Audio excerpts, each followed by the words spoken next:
Assalamualaikum warahmatullahi wabarakatuh. Perkenalkan, kami dari kelompok 1. Kami akan mempresentasikan tentang perencanaan komunikasi pemasaran yang beranggotakan 7 orang. 1. Rifki Afanis Rofik, 2. Munawaro, 3. Rati Romadona, 4. Rial Kanafi, 5. Sinta Nuria, 6. Sylvia Ramawati, dan 7. Siti Sarah. Materi yang akan dibahas: 1. Perencanaan komunikasi, 2. Kesadaran ciri khas merek, 3. EDA marketing, 4. Pemasaran strategi komunikasi, dan 5. Perencanaan anggaran komunikasi. Perencanaan komunikasi. Perencanaan komunikasi adalah pernyataan tertulis mengenai serangkaian tindakan tentang bagaimana suatu kegiatan komunikasi akan atau harus dilakukan agar mencapai perubahan perilaku sesuai dengan yang kita inginkan. Perencanaan komunikasi dalam komunikasi pemasaran merupakan panduan mendasar yang penting untuk membentuk dan menyusun sebuah perencanaan strategi berdasarkan pandangan komunikasi pemasaran. Perencanaan mungkin lebih penting dari sebuah dokumen yang kita miliki. Tiap perencanaan dan eksekusi periklanan memiliki nilai yang kecil jika dijaga dan dipertahankan di hadapan konsumen. Dalam menjaga hubungan dan penyampaian informasi pada masyarakat dibutuhkan pengembangan komunikasi pemasaran yang efektif. Komunikasi yang efektif diharapkan dapat merubah tingkat laku atau memperkuat tingkah laku yang sudah diubah sebelumnya. Proses perencanaan harus didasarkan atas analisis produk, pasar, dan segmen, struktur industri yang kompetitif dan kompetitif advantage yang dimiliki. Informasi ini membimbing manajemen dalam menentukan sasaran dan posisi. Hubungan antara strategi pemasaran dan rencana tahunan jangka pendek ditunjukkan dalam gambar di atas. Siklus perencanaan bersifat kontinu dan rencana yang dibuat dikembangkan, dilaksanakan, dievaluasi, dan disesuaikan agar dapat mempertahankan strategi pemasaran tepat pada sasaran. Strategi umumnya diperpanjang di atas 1 tahun. Manajemen dapat memfasilitasi implementasi dengan mengembangkan suatu rencana tahunan untuk membimbing kegiatan pemasaran jangka pendek. Proses perencanaan dapat dipandang sebagai serangkaian rencana tahunan yang dibimbing oleh strategi pemasaran, maka terdapat hubungan rencana. Kesadaran ciri khas merek. Menurut pendapat Aikar 2013, merek adalah wajah strategi bisnis sehingga penerapan strategi merek yang tepat merupakan jalur untuk membuat keputusan strategi bisnis yang tepat. Menurut pendapat Dewi 2009, nilai ini bisa merupakan kualitas utilitarian atau fungsional brand, daya tarik emosional dan makna simbolis atau image brand, maupun ekspektasi saat pengalaman yang akan didapatkan konsumen saat konsumsi. Adanya nilai tambah inilah yang menyebabkan konsumen bersedia membayar lebih untuk suatu merek produk atau jasa yang dipersepsikan akan memberikan kepuasan. Contoh positioning merek perusahaan komunikasi. Sifat-sifat rasional, mapan dan kondisi finansial berkecukupan, dikenal di pasar dan memiliki reputasi baik. SDM dan keterampilannya relevan, memiliki referensi yang baik pada semua kelompok klien. Sifat-sifat emosional, bersahabat, mudah berkomunikasi, cerdas dan menyukai tantangan, meniadakan batas-batas. AIDA marketing. AIDA adalah salah satu teori dasar yang banyak dipakai dalam dunia marketing sebagai tahapan yang harus diingat dalam proses penjualan sebuah produk atau jasa. Menurut model ini, alat promosi yang harus menarik perhatian, mendapatkan dan mendorong minat, membangkitkan keinginan dan menghasilkan tindakan. Promosi menjadi sia-sia jika tidak dikomunikasikan secara efektif. Banyak alasan kenapa pesan promosi dapat disalahartikan atau tidak sampai pada sasaran sama sekali.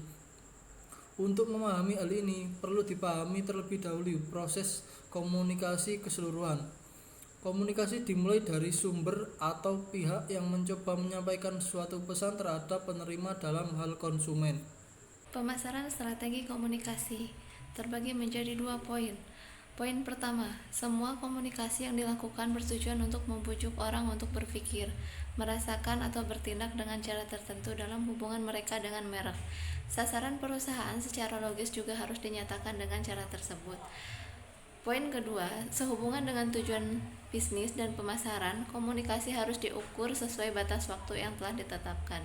Jika perusahaan mampu mengukur kinerja di masa mendatang, Maka, komunikasi harus benar-benar bisa menggambarkan ketiga karakteristik dari tujuan tersebut. Selama bertahun-tahun, perusahaan berupaya menjaga hubungan antara konsumen dan merek. Langkah tersebut dilakukan dengan terus memperbaiki keputusan pembelian konsumen. Namun, upaya tersebut tampaknya belum membuahkan hasil seperti yang diharapkan. Perencanaan anggaran komunikasi. Menentukan jumlah anggaran komunikasi pemasaran cenderung tidak ada ukuran pasti. Penentuan mengenai seberapa besar pengeluaran untuk promosi yang harus dialokasikan juga bervariasi. Karena pengeluaran promosi itu bervariasi, tergantung pada produk dan situasi pelanggan. Terdapat beberapa cara yang diterapkan perusahaan dalam menentukan anggaran promosinya, yaitu 1. Metode kemampuan perusahaan, 2. Metode presentasi penjualan, 3. Metode keseimbangan persaingan, 4. Metode tujuan dan tugas. Dalam merencanakan komunikasi pemasaran terpadu, hal yang harus dilakukan adalah melakukan pengkajian ulang terhadap rencana pemasaran serta tujuan yang hendak dicapai. Sebelumnya, perusahaan juga harus mengetahui di mana posisinya saat ini, kemana arah yang hendak dituju, dan apa rencana perusahaan. Yang selanjutnya, teori keputusan pembelian dalam model AIDA dijelaskan dalam 4 tahap. Yang pertama, tahap menaruh perhatian atau attention adalah tahap di mana perusahaan harus bisa membuat para konsumen sadar akan keberadaan produk atau jasa perusahaan. Tahap ini merupakan proses awal di mana seseorang mulai memilih, mengetahui, dan memahami suatu informasi yang diterimanya, menjadi sadar dan tahu akan adanya suatu produk atau jasa tertentu. Proses di mana konsumen memilih informasi di lingkungan untuk menafsirkannya, juga titik di mana konsumen menjadi sadar akan rangsangan tertentu, oleh Peter and Olson tahun 2005. Yang kedua, tahap interest atau tahap di mana seseorang mulai tertarik untuk mengetahui lebih jauh lagi tentang suatu produk, keunggulannya, sampai manfaat apa yang dapat diperoleh dari produk tersebut. Apakah sesuai dengan kebutuhan mereka atau tidak? Pada tahap ini seseorang tidak lagi pasif dalam kesadarannya, namun sudah mulai aktif mempertimbangkan kebaikan dari produk tersebut bagi dirinya. Yang ketiga, tahap desiro merupakan tahap di mana seseorang sudah mulai menentukan sikapnya terhadap suatu produk yang disukainya, mulai timbul kecocokan dengan kebutuhannya, keharusan dan keyakinan untuk menggunakan produk tersebut dibandingkan dengan produk-produk lainnya. Yang terakhir, tahap memutuskan untuk aksi membeli atau action. Tahapan di mana si konsumen ini mengambil tindakan untuk mulai membeli produk atau jasa perusahaan di masa sekarang. Beberapa metode yang dapat digunakan perusahaan dalam menentukan anggaran promosi yaitu yang pertama, affordable method. Anggaran promosi disusun berdasarkan kesanggupan perusahaan untuk mengeluarkan biayanya. Metode ini mengabaikan peran promosi sebagai investasi yang memiliki dampak meningkatkan volume penjualan dalam waktu dekat. Yang kedua, percentage of sales method. Anggaran promosi disusun berdasarkan persentase tertentu terhadap penjualan sekarang atau masa datang, atau terhadap harga jual. Dalam hal ini, belanja promosi ditentukan berdasarkan presentasi tertentu, angka penjualan tahun lalu atau prediksi tahun depan, atau dari harga jual. Yang ketiga, competitive parity method. Anggaran disusun berdasarkan keinginan perusahaan untuk tetap mempertahankan market share-nya karena pengeluaran yang berdasarkan persentase sales sama seperti yang dilakukan pesaing lain dan dalam rangka mencapai keseimbangan share of voice. Yang keempat, objective and task method.